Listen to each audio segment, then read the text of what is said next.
Ito ang inyong lingkod na nagbabalik upang magbigay ng mga balitang walang bias at pawang katotohanan lamang.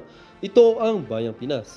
Ang isyong ito ay naging usap-usapan sa buong bansa at iba't ibang social media platforms. Sa gitna ng mainit na usapin sa politika, naging sentro ng atensyon si House Speaker Tambaloslos Romualdez matapos lumabas ang survey na di umano'y nagpapakita ng pagbabas ng kanyang popularidad. Ang resulta ng umano'y galing sa Pulse Asia ay mabilis na kumalat sa social media at nagdulot ng sari-saring opinyon mula sa publiko. Ayon sa mga ulat, ang umano'y pagbaba ng rangko ni Romualdez Tambaloslos ay inuugnay ng ilang mga kasalukuyang isyong kinakaharap ng Kamara de Representantes, partikular na mga kontrobersya na panukalang batas at isyong pampolitika sa bansa. Binabatikos din ng ilan ng survey firm na sinasabing posibleng may impluensya o bayad para sa resulta. Samantala, ang mga taga-suporta naman ni Tambaloslos ay mariing pinabulaanan ng ulat. Ayon sa kanila, ang mga ganitong balita ay bahagi lamang ng politikal na paninira at hindi dapat pagbasihan ng totoong pananaw ng mga Pilipino. Pinuna rin nila na ang mga ganitong survey ay hindi laging sumasalamin sa tunay na kalagayan ng politika ng bansa. Habang patuloy na uminit ang usapin, marami ang nag-aabang kung paano tutugon si Tambaloslos at ang kanyang kampo sa isyong ito. Gayun din, nananatiling palaisipan sa karamihan kung gaano katotoo ang resulta ng survey kung sino ang posibleng makinabang sa pagpapakalat ng impormasyon. Ang mga ganitong kontrobersya ay muling nagpapaalala kung gaano kasalimuot ang larangan ng politika sa Pilipinas, lalo sa panahon kung kailan ang tiwala ng publiko sa mga institusyon ay patuloy na sinusubok. Well, para nga sa kabuuang detalye at impormasyon ay panoorin na lamang ang buong video at salamat na rin sa ating mga solid viewers sa walang sawang pagsuporta at kung bago ka pa lamang sa ating channel ay syempre huwag kakalimutan mag-subscribe, pindutin ang notification bell at piliin na rin ang all upang laging maging updated sa mga balitang bago, totoo at walang bias dito sa channel ng Bayan, ang Bayang Pinas. Huwag din pong kakalimutang mag-iwan ng like at i-share ang ating mga videos. Muli po mga kaibigan, maraming salamat and God bless!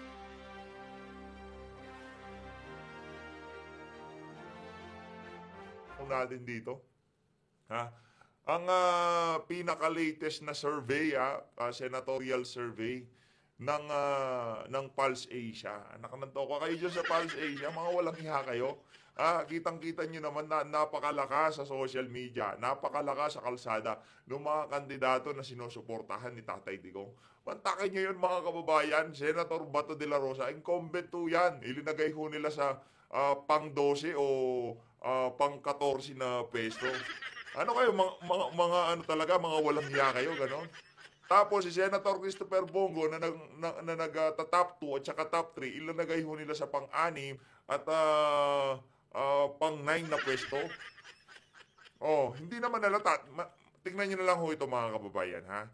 Kasi napakalabo ng survey na to. Kung bababa man itong si Senator itong si Senator Christopher Bongo, dapat maglalaro ho yan sa pang-4 at pang-3. Tingnan niyo ho ito mga kababayan. Tulfo Erwin. Mamaya ho sa pangalawang slide natin, sa pangalawang slide natin. Pagkatapos ho nito, yun naman ho mga nasa bandang baba. Ito ho. Tulfo Erwin. Soto Vicente. Anak naman to ko. Ba't napunta dyan si Tito Soto? Marami ba siyang kaibigan dyan sa Palsesia? Anak naman to ko. Ben Tulfo. Napunta ho siya sa ikatlong pwesto. Yan na nga ho ba sinasabi natin? Hindi ho tayo against dito sa mga tulpo na to. Etong ganitong klaseng senaryo, para lang ho ito noong 2022 presidential election. Naloko ang sambayan ng Pilipino dito sa mga Marcos na to. Anong nangyari? 'Di ba? Anong nangyari ngayon? Ano yung mga ini-expect nyo na i-deliver ng administrasyon nitong si Marcos Jr. noong mga panahon na yon, tapos ngayong nakaupo na sila, ano hong ginagawa nila? Ganyan din ho ang mangyayari sa mga tulpo na yan. Hindi naman sa sinisiraan natin sila. Marami hong mas magaling na dapat mapunta dyan sa una at pangalawang pwesto na yan. Nandiyan si Kong Marcoleta, nandiyan si Atty. Vic Rodriguez, si Atty. Jimmy Bondoc. Maglagay tayo mga abogado, hindi yung mga brusko. Okay? Kaya si Pia Cayetano ho, biglang napunta sa number 4. Siyempre, Cayetano yan, maraming pera yan.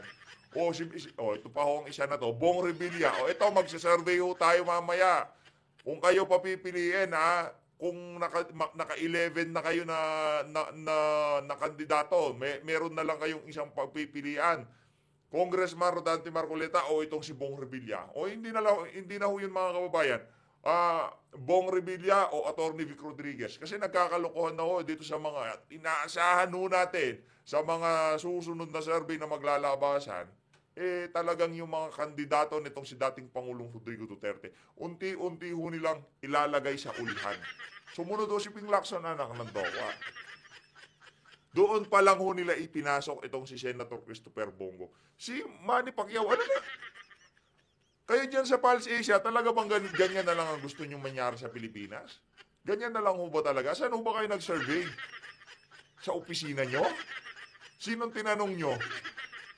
Mga kamag-anak nitong mga nandun sa top 6?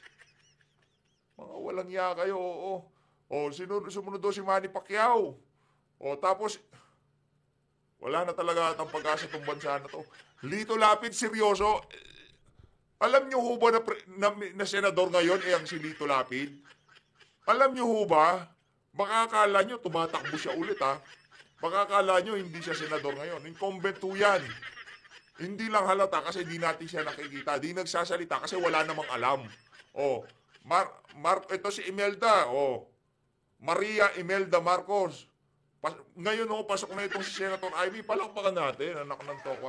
Oh, syempre, alangan naman pagka hindi nyo pinapasok yan, magkakaproblema kayo dyan sa Pulse Asia. Oh, itong si Binay, si Abby Binay, pang 11 to 14 pesto. Oh, wala na, yari na ho tayo. Francis, ito nga mga kababayan, parehong abogado, Congressman Marcoleta o Francis Tolentino. Si Kiko. Ay, mali, Kiko pala. Kiko Pangilinan. Francis kasi nakalagay dito eh. Wala ka pa dyan, Brad, si Tolentino, dahil balingbing ka, di ka na makakapasok, walang ka. Tapos si Senator Bato de la Rosa. Ay, nako po. Gringo Honasan. Villar Camil, Tolentino Tol. Tolentino Francis Tol. O, Abalos. Naku, yung mga billboard mo, Abalos, di ko. Teka lang ko, pakita ko sa inyo yung mga bandang uli, ha. Ayan ho, mga kababayan. Grabe, napakagarapal nitong Pulse Asia na to. Hindi... Tingnan nyo naman mga kababayan, biglang pumasok ko si Bam Aquino. Tapos itong si Doc Willie Ong. Yun, medyo umaangat na itong si Senator Philip, itong si Sir Ipe, itong si Sir Chavit. Doon pa lang pumasok si Congressman Rodante Marcoleta. Mga taksil talaga itong mga nasa Pulse Asia na to, mga walang iha kayo. O tapos, busita. Hindi yan. Huwag yan natin yan. Tuto naman yung busita na yan. O. Corebin Riel. Ito si General Corebin. Sino pa? Teddy Casino. Wala na ho itong mga to. Si Jimmy Bondoc lang ho ang gusto natin dyan. Sa mga nasa bandang babas, ito si Attorney Jimmy Bondoc na lang ho. Itong si Gonzales, Norberto Borja, hindi ho natin hindi ho natin trip yan. Basta yun lang hong mga inendorso nitong si dating Pangulong Rodrigo Duterte. Asan dito si Attorney Vic Rodriguez, ba't wala? Talagang... Ayun, si Pastor Apollo Kibuloy, nasa 28 to 38 na pesto. Arellano, Martinez, Espiritu. Ayun, si Hinlo. Asan na si Asan na itong si Atty. Vic Rodriguez? Di ko makita dito. Galit ba kayo kay Atty. Vic Rodriguez? Sige nga, tanungin natin yung mga kababayan natin. Sino ang mas kilala? Sino ang mas kilala? Itong si Espiritu, itong si Luke Espiritu o si Atty. Vic Rodriguez? Sino mas kilala? Mamaya ho mga kababayan kasi napakatanga ho nitong nitong survey na to. Bigla wala itong si Atty. Vic Rodriguez. Mas dinagay pa itong si Espiritu compare dito kay Atty. Vic Rodriguez. May problema ho tayo dyan. Kailangan na ho natin kumonsulta sa ating mga kababayan. No? Ayun na nga mga kababayan. Dito sa bahagi ng video natin na to, pasadaan muna natin na mabilisan. Itong mga nakita nating larawan sa pagkikita nitong si Senator Christopher Bongo at nitong si Tambaluslos diyan sa Malacanang. Tingnan nyo naman ho ito mga kababayan. Hindi naman mukhang nag-i-intimidate si Senator Christopher Bongo. Mabait lang ako. Kita nyo naman, di ba? Tingnan nyo. Yan ho yung mga ilan sa mga larawan na kita natin. Talaga namang ibang klase yung titig. Basta huwag nyo nang sibakin si BP Sara. Huwag nyo nang banatan. Hindi tayo magkakaproblema. Ikaw kasi masyado kang ambisyoso, sabi ko nito. Tigilan mo na yung kakaano mo banat kay BP. Wala kang mapapala dyan. No? O sumali pa si Don Gonzales. Siyempre, para may kakampi siya, di ba? O, sabihin nyo sa mga tauhan ni BP, huwag akong banatan. For your information, Tamba, ha? Hindi ako tauhan ni BP. Taga-suporta. Ngayon, hindi kami pwedeng diktahan ng mamang kausap nyo. Sorry na lang ho sa inyo, ha? Oh. Yan ho yung ilan sa mga larawan na nakita natin na kumakalat ngayon sa social media. Sa pagkikita-kita nitong mga mambabatas na to, diyan sa Malacanang. Heto na ho ang mga isiniwalat nitong si Senator Bato de la Rosa kaugnay sa mga kaganapan ngayong mga panahon na to. Ging! Mayroon lang nakaplano niyan eh, nakataga niyan sa bato. No. Otherwise, hindi sila nag-imbestiga niyan kung wala silang balak na impeachment. So regardless kung mag-explain mag-explain ng pabalik-balik si BP Sara sa kanila, sarado niyan eh, nakaplano niyan na talagang impeach siya. Ayun. Plano na yan. Kaya sasagot siya doon, hindi. Impeachment will go on. Well planned on the part of those who are planning to impeach BP Sara. Kasi kakasabi pala ng Pangulo ngayon, kakalabas pa lang ng text ng Pangulo, kinabukasan, pinahal ka agad. Oh. Diba? Ano ho talaga yan? Kumbaga, hindi, kahit yung mga kababayan ho natin, hindi maniniwala na galaw lang ng makabayan, galaw lang ng mga sympathizer ng Kampaluslos, dyan sa House of Representatives, yung impeachment na yan. Talaga hong matagal nang pinagplanuhan yan. Last year pa ho, di ba? Si Franz Castro pa mismo ang nagsabi na meron ng mga pag-uusap na impeachment, na pag-uusapan na, lalo na nung nagkaroon sila ng pagpupulong nitong si Marcos Jr. Timeline kasi ganito, di ba? Noong last year, ang tinrabaho nila yung People's Initiative. Actually, dapat siguro hindi na i-impeach si BP kung natuloy yung People's Initiative. Diba? Ganun no yung kanilang, ito lang yung base sa ating payak na obserbasyon, diba? Pero before yung People's Initiative, inumpisahan na nila yung pagtatrabaho kay VP. Kumbaga, marami silang ibinato kung alin yung tatama, yun talaga ang tututukan nila.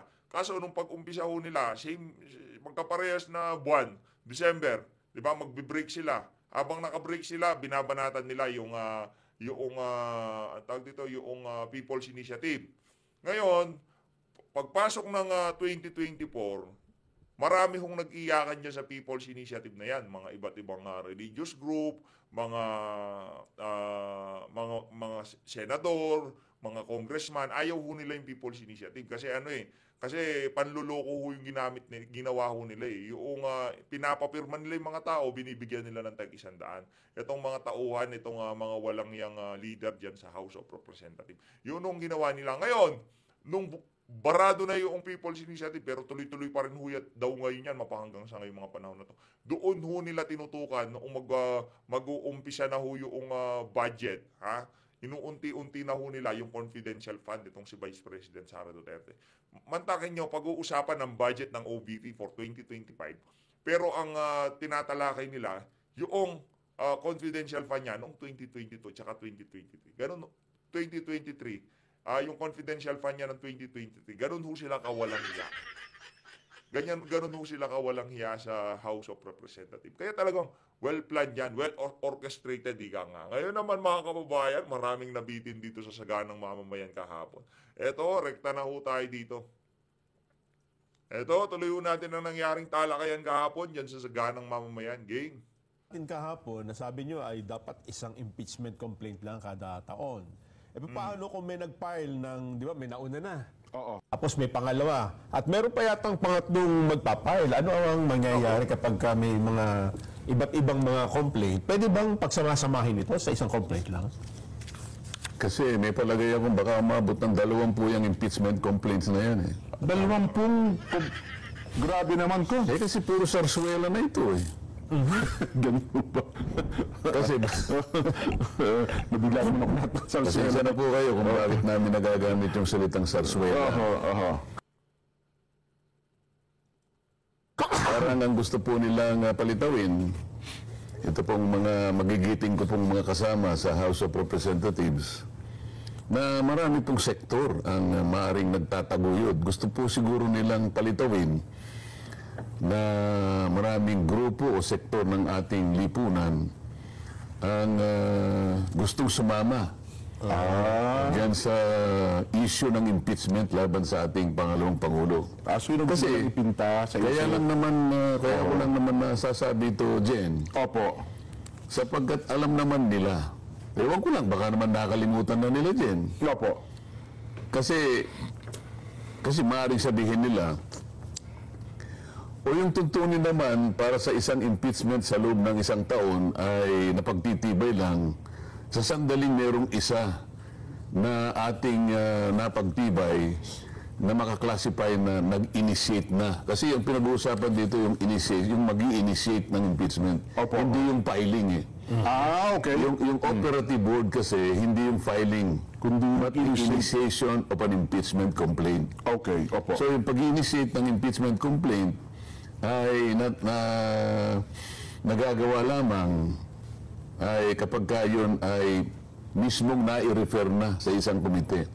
Sa makatwid, yung aktong pagre-refer, for example, ng leadership sa Committee on Justice, na yun naman talaga ang kapupuntahan ayon sa aming tuntunin, sa makatwid, sa puntong yun, meron ng na-initiate.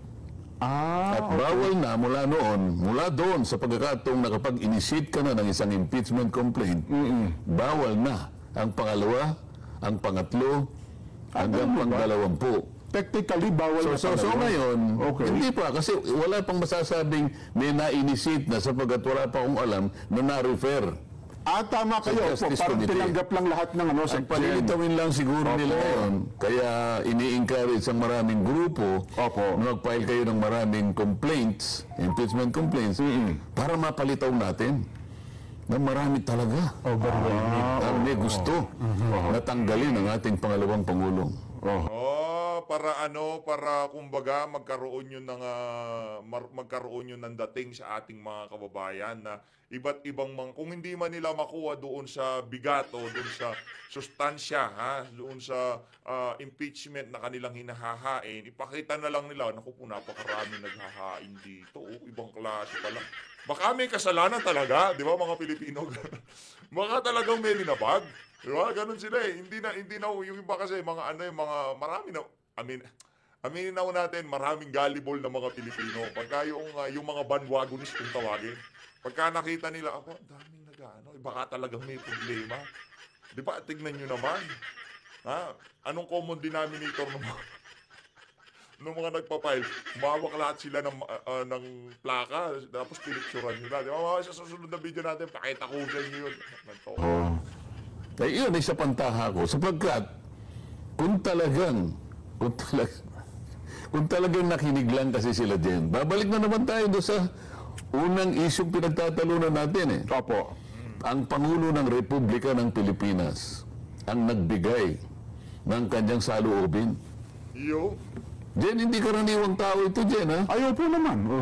Kapag sinabi mong Pangulo ng Republika ng Pilipinas, tayo ang nagluklok doon sa pamagitan ng ating kapangyarihan na iluklok ang isang leader ng ating bansa. Sa pamamagitan ng eleksyon, opo naman. O hindi mong mamaliitin yung opinion niyan, yung saloobin. Ang totoo niyan kahit napanaginip niya lang dyan Halimbawa, nagkwentuhan kayo, Pangulo ng Pilipinas, Jen. Totoo. Akalain mong mapanaginipan ko. Sabi ng Pangulo. Kwento lang, panaginip lang. Na bigla kong nakita ang bansa natin. Talagang nasa level na ng isang matagumpay na isang bansa. Hindi ka ba masasayahan doon, Jen? Pero naman, kahit panaginip lang ng Pangulo. Panaginip lang yun Ibig sabihin, lahat ng maaaring reaksyon, opinyon, o pagpapahayag ng Pangulo, hindi karaniwang bagay yun, Jen. Ngayon, nung sabihin niya, itong mga bagay na nauukol sa inyong pinagtatalunan ngayon, mga isyong ginugulo ninyo, nauuwi pa nga sa pag-impeach sa ating Vice President, ang lahat ng yan sa aking palagay ay walang kapupuntahan.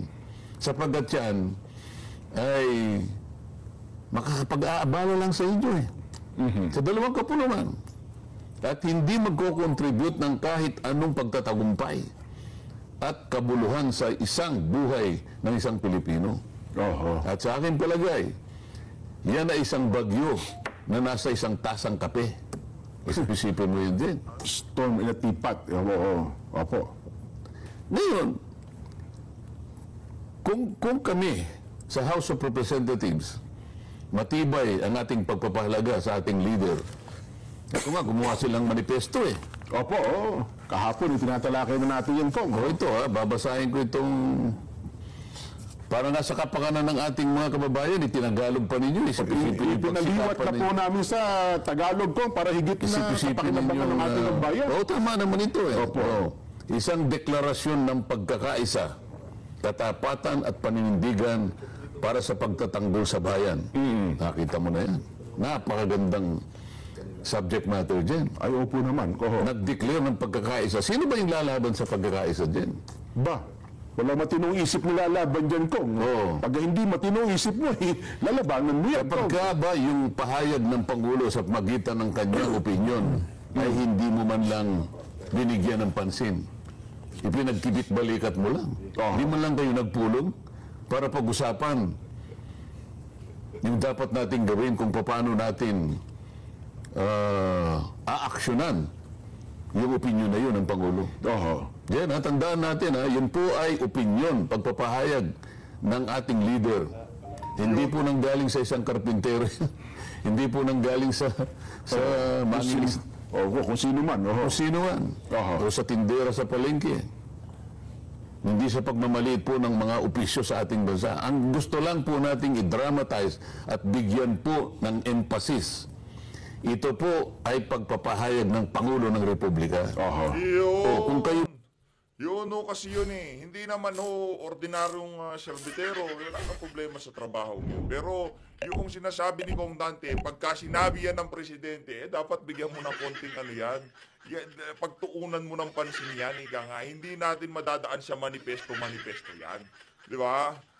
Kasi mapupulaan sila. Kaya naglabas sila ng manifesto. Merong nag-leak na message, text message. Ngayon, bigla-bigla, mag-i-impeach sila, di ba? Sinong nagmumukhang suwail sa presidente na binigyan ng mandato ng 31 milyong Pilipino? Sino? Yung speaker nila. Ngayon, anong ginawa nila para kahit pa paano mapagtakpan yung kanilang kabalbalan? Naggumawa sila ng manifesto. Pero pagka habang sinusumiti nila yung kanilang manifesto dito kay Marcos Jr., naghahain naman yung iba nilang mga katsokara dyan sa House, panibagong impeachment complaint. At hindi pa yun. Meron pa ikatlo. Abangan daw natin, sabi ni Reginald Velasco, Secretary General, sa susunod na linggo. Ito po ay nagdeklara ng pagkakaisa, katapatan at panindigan para sa pagtatanggol sa bayan. Ang sinabi ng Pangulo may kinalaman sa pagtatanggol sa bayan. Ayaw po naman. Sapagkat sinabi niya, harapin natin ang maraming problema ng ating bansa. Ano ibig sabihin nun? Ipagtanggol natin ang ating bansa. Tulungan ninyo ako. Sa punto yung pinag-uusapan ninyo walang kakwenta-kwentang bagay na napakaliit, ngunit gusto pa niyong palakihin. Paano ngayon magiging mabisa itong manifesto nito? Alam mo ba yung salitang pagkakaisa dyan? Kung ilang beses ginamit sa manifesto nito, baka hindi nyo binilang, ako binilang ko eh. Meron mo, hindi ko napansin ko. Ako ganun ako eh. Marami kasi ngayon na mapagkunwari. Ika nga, di ba? Mga mapagkunwari na may prinsipyo pero wala naman. Di ba? Diyan lang sila sa ching! Diyan lang sila sa pera, ika nga. Ganun lang mga kababayan. Kaya dapat ma-discern nyo kung sino mapagkunwari. Anak ng tokwa, kung gano'n, ang pangit ng ganyan. Pinasa ko isang bagay na importante, no? Gusto kong usisahin, gusto kong himayin. Kasi nakasentro sa pagkakaisa. Opo. Pagkakaisa. Oho. Yung salitang pagkakaisa, nagkakaisa, bilangin mo, 9 na beses na ginamit sa manifestong ito.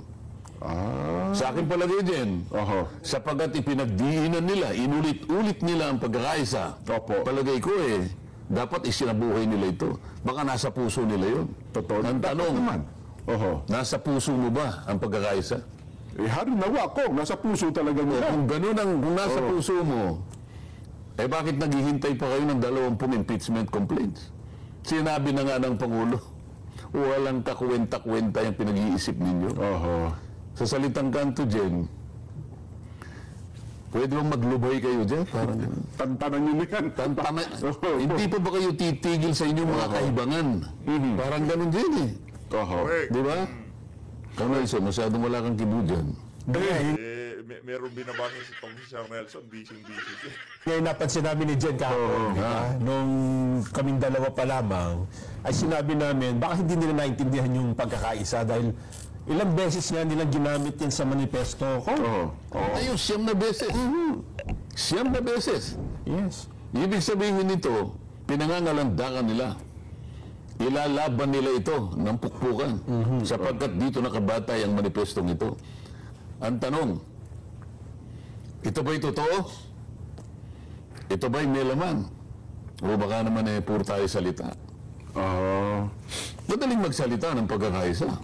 Pero kailangan patunayan mo sa lahat ng bagay. Sa gawa. Patunayan mo kung talaga Yun ang problema doon Bira sila ng bira ng gano'n. Tapos, manifesto sila ng manifesto. Pero hindi naman nakikita yung nakasulat doon sa...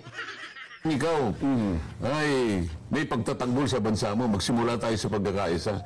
Ba't hindi kayo makipagkaisa ng diwa sa Pangulo ng Republika ng Pilipinas? Ayun. Meron na siyang naunang pahayag. Nagkibit-balikat kayo. Hanggang ngayon, naghihintay pa kayo ng maraming impeachment complaint. Anong gusto niyong palabasin? Gusto niyo bang palakihin ulit? Sinabi na nga niya, walang kakwenta-kwenta yung pinag-iisip ninyo so pinararami pa ninyo yung mga walang kakwenta-kwentang impeachment complaint, Jen? Yan ang gusto nating i-emphasize sa ating mga taga-subaybay. Iminamatwid nila kong, minarinig ko isang nagsalita, mambabatas din ata ito, hindi naman anya namin pwedeng tanggihan. Kung mayroon mga maghahain yan, bilang anya kami na sa Kamara de Representante, kung ilan man yan, ang obligasyon namin ay tanggapin. Hindi namin pwedeng tanggihan anya yan. Yun ang kanyang iminamatwid. Yun po ang iminamatwid po niya. At pwede mo bang sabihin ang pangalan niyang nagmamatwid na yan? Para naman makita ng ating mga kababayan, malaman. Opo. Ako na, isa sa mga nagsabi na ganyan, si Ortega. Si Congressman Ortega. Yung kinontent natin kung sa... Para naman tayo naman, transparent tayo din. Sino naman yung nagmamatwid na yan na pati yung baluktot ay kanyang pilit na itinutuwid? Anong pangalan? Hindi ko nasabihin ko, baka magdamdam sa akin. Pero, ano din Yun ang matwid niya. Yun ang kanyang binabanggit. Hindi naman natin sinasabi na hindi nila aaksyonan. Ang pinag-uusapan natin din, ano ba ang reaksyon ninyo? Ano bang gagawin ninyong reply o response dun sa pangunang pagpapahayag ng Pangulo? Hindi nyo man lang sasabihin, mga kababayan, nakapagtala na po tayo ng isang impeachment complaint, meron po pong sumunod na isa, gusto lamang po namin ipaalam sa inyo, kasi po baka magdamdam kayo sa mga susunod na araw, na iisa lang po ang complaint na tatanggapin namin. Sapagkat sang-ayon po sa isang pagdidesisyon ng Korte Suprema sa kaso ni Francisco, sinabi niya, kapag ka po meron na pong nai-repair na isang complaint sa ating Justice Committee, yun na po ang signal na lahat po ng susunod pa pong impeachment na inyong ipapile, mawawalang bisa na po yan. Ngayon, inaalam lang namin po sa inyo habang hindi pa po kami nakapagre-repair, para naman po, huwag na po kayo magsayang ng panahon. At least meron ka man lang sasabihin din. Ayun. So, kami po tatanggap ng tatanggap, ngunit huwag po kayong magagalit pagdating ng araw po kasi baka sabihin ninyo, bakit ninyo tinanggap ng tinanggap, hindi naman pala action ang lahat ng ito. Kaya kailangan malaman po ninyo ang tuntunin. Kahit ganun lang, meron lang dapat masabi. Sana, no? Kasi ang nakikita kong gagawin nila, hahayaang dumami ng dumami. Nakakala mo pagka dumami ang bilang, Mas magkakaroon ng pagpapatibay. Yun na nga. Lalo siguro makikintal sa kaisipan ng mamamayan. Sabi na, marami pala talagang may gusto na tanggalin ang ating pangalawang Pangulo. Huwag na po kayong magbakasakali. Alam po ninyo, ang ating mga kababayan, kahit nasa kalagayan natin ngayon na naghihirap ang ating bansa, ngunit hindi po naghihirap ang kanilang mga utak. Matalino po. Matatalino na tama. Naging matalino po sapagkat nagsisiyasat na po sila sa mga nangyayari sa ating paligid ngayon. Yun ang masasabi ko sa iyo. Yun lang pangalawa, Kong, at saka doon, naalala mo, 75 grupo ang nagsama-sama sa pangunguna din po ng, kaibigan nyo naman ito, si Kong Nery Colmenares. 75 grupo ang sinama nila at doon nagrarara sa loob pa ng Kongreso. Yun ang kanilang ikalawang impeachment complaint. Hindi mo ba nakikita ang gusto nilang mangyari? Kasi kahit na alam nila na yung mga complaint na sunod-sunod nilang ipapile sa House of Representatives ay mawawalan din naman ng saysay. Pero natatanggag sila sa mga dyaryo. Ay, totoo po na. Ito mga dyaryong malalapad ay talagang napapakasangkapan din para kunwari, akalain mong walang kakwentang-kwentang bagay, gagawin mong banner. Meron pa meron pa silang litrato. Totoo yun. Para bang napakalaking bagay, napakalaking pangyayari sa lipunan ng Republika na nakapag-file sila ng isang walang kakwenta-kwentang impeachment complaint. Pero, marami nang nangyaring mabuti para sa kanila. Akalain mong madyaryo ka. Ayaw po naman. Pero pag ako'y tumayo roon, sasabihin ko na kailangan natin munang pagtalunan kung tama ang ginagawa natin. Kahit na isang salita ko lang na manggaling sa akin, Jet, o kaya litrato ko kahit nakatagilid lang ako, wala, hindi nila iuulat yun dyan. Kahit na asterisk, wala kang makikita. Para bang walang nangyari. Nagkagulo-gulo na kami. Pati yung aking hopya ay kinuha. Pero makikita mo sa dyaryong malalapad. Yung balat ng hopya, hindi na po Ano po kayo? Wala ka sa akin. Lagi kayo. Meanwhile, Mabuti na.